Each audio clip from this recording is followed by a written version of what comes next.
जान्न ससुरालीको पार्टीमा किन नि गयो खाली मेरो यस्तो छ र उस्तो छ भने फुर्ती मात्रै लाउँछन् हेपेर बोल्छन् जान्न म त एउटा कानले सुन्नी अर्को कानले उडाउने नभएर हुन्छ ल लुगा लाउनुहोस् छिटो त ओहो ज्वाइँ साहब हेर्नु न नयाँ इभी किनेको पार्किङमा कोड देलान् कि भनी टेन्सन यो सुत्ता 4वटा गाडी छ मेरो ज्वाइँ साहबले नि अब यसो गाडी किन्नु पर्यो कति मेरो बहिनीलाई यो थोत्रे मोटरसाइकल चढाउने मलाई यो नेक्लेस कस्तो देखिया छ दिदी 4 तोलाको सुन महँगो छ अहिले नलिनी भन्दा नि उहाँले मान्नै भएन लिकिली भन्नुभयो मैले नि लि यत्रो पार्टीमा दिदी चाहिँ किन बुझ्छै नि है त गहना भिनाजु यो त भएन है मेरो बुढाले जस्तै दिदीलाई पनि गहना किनिदिनु पर्यो ऊ त्यो केटालाई चिन्छ छोरी त्योसँग तेरो बिहेको कुरा चलेको थियो नि अहिले त अमेरिकामा बस्छ रे 10-12 वटा त पेट्रोल पम्प नै छ रे यहाँ पनि 4-5 वटा घर छ तराईमा जग्गा त कति हो कति त्यो केटासँग तैँले बिहे गरे बे हेर त तेरो भाग्य कहाँ पुग्थ्यो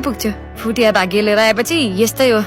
ल ज्वाइँ साहब ड्रिङ्क्स लिनुहोस् विदेशी हो अलि महँगो पनि छ होइन हजुर एड नलिउ लिउ न लिउ ज्वाइँ साहब किनेर त तपाईँले खानै सक्नुहुन्न तपाईँको लेभल भन्दा धेरै माथिको हो बरु अहिले फ्रीमा पाउँदा चाख्नुहोस् न हिँड्नुहोस् बुढा घर जाउँ आफ्नै माइतीको पार्टी भनेर के गर्नु हेप्ने र कोत्ने मात्र गर्छन् सबैले खाने त्यही दाल भात त हो किन अरूलाई हेपेर फुर्ती लाउनु तिनीहरूसँग मागेर खाएको त छैन नि मरेपछि पनि पैसै लिएर जाने जस्तो कुरा गर्छन् सरी है बुढा बेकारमा तपाईँलाई जाउँ भनिछु केही छैन बुढी आफू कमजोर भएपछि यस्ता कुरा सुन्ने बानी गर्नुपर्छ ल जाउँ